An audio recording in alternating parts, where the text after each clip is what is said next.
There is a number attached to your name right now. You didn't choose it, you didn't apply for it, nobody asked your permission. It determines whether you can rent an apartment, whether your mortgage application is approved or rejected in seconds, whether you pay 4% interest or 24% on the exact same loan. It shapes what neighborhood you live in, what car you drive, what interest rate your small business pays. It follows you everywhere, silently, permanently. And here is the part that should genuinely unsettle you. The credit score is not ancient. It is not government. It was not voted on. It was invented by one private company in 1956 in a small office in San Jose, California. 2 engineers, a statistical formula, and no public oversight whatsoever.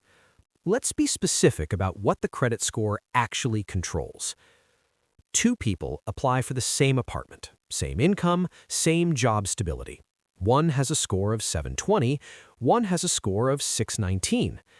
The 720 gets the apartment, the 619 is turned away. The landlord never meets either of them. Now, the mortgage. On a $300,000 home loan over 30 years, the difference between a 760 score and a 620 score is roughly $80,000 in total interest paid. Same house, same loan amount, same bank. $80,000 difference. In some states, your credit score is used to set your car insurance premium.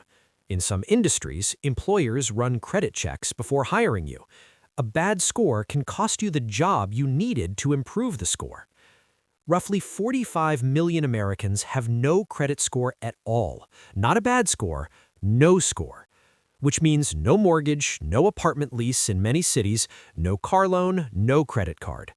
The system that was meant to democratize credit access has also created a permanent underclass of people the system simply cannot see. In 1956, an engineer named Bill Fair and a mathematician named Earl Isaac founded a company in San Jose. They called it Fair, Isaac & Company. Today, you know it as FICO. Their idea was straightforward. Instead of a loan officer using gut instinct and personal bias to decide who gets credit, use data, past payment behavior, debt levels, length of credit history, types of accounts, new applications. Feed it into a formula, get a number. The number tells you the risk. The first FICO score was sold to American lenders in 1958. For the first 2 decades, almost nobody used it. Loan officers didn't trust a formula over their own judgment. Then, in 1970, the Credit Reporting Act passed. For the first time, the government required that credit decisions be based on documented, reviewable data, not personal impressions. Suddenly, lenders needed a system.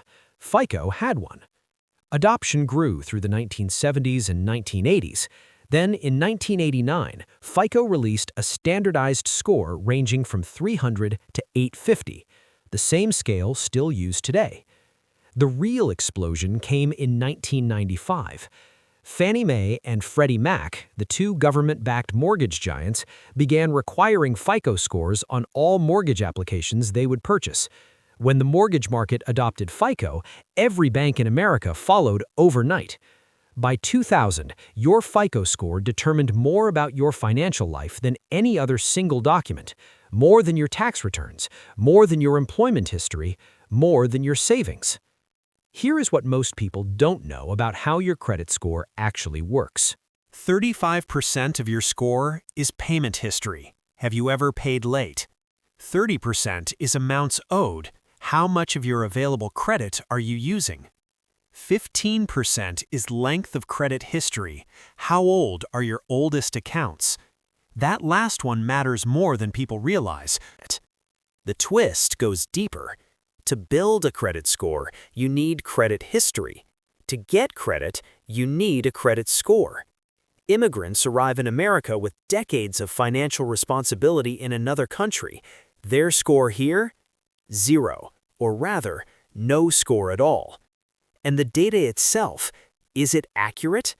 A 2013 Federal Trade Commission study found that 1 in 5 Americans has a material error in their credit report. Errors that lower their score, errors they didn't cause, errors that can take months to dispute and correct. 1 in 5.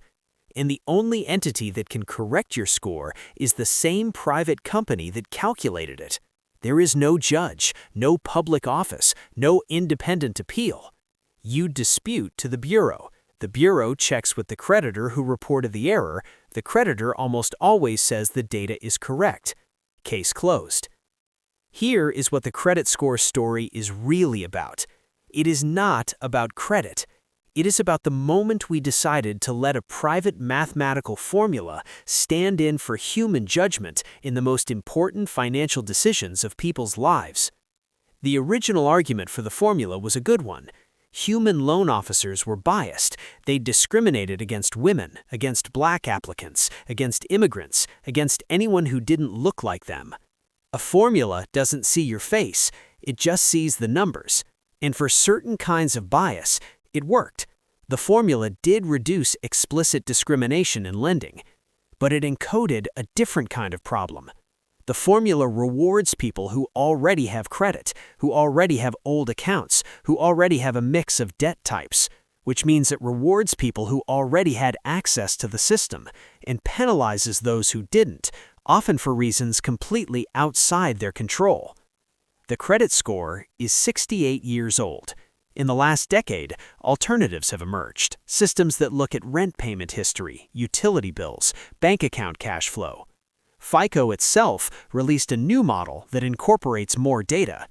But the standard 300 to 850 FICO score is still what almost every major lender uses, still what Fannie Mae requires, still what your landlord checks, still what your car dealer pulls.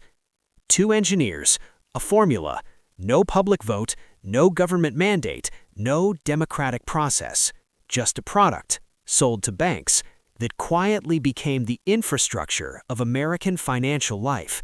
The next time someone tells you your credit score, remember it's not a measure of your worth, it's a measure of how well you have played a game whose rules were written by a private company in 1956, and you can learn those rules.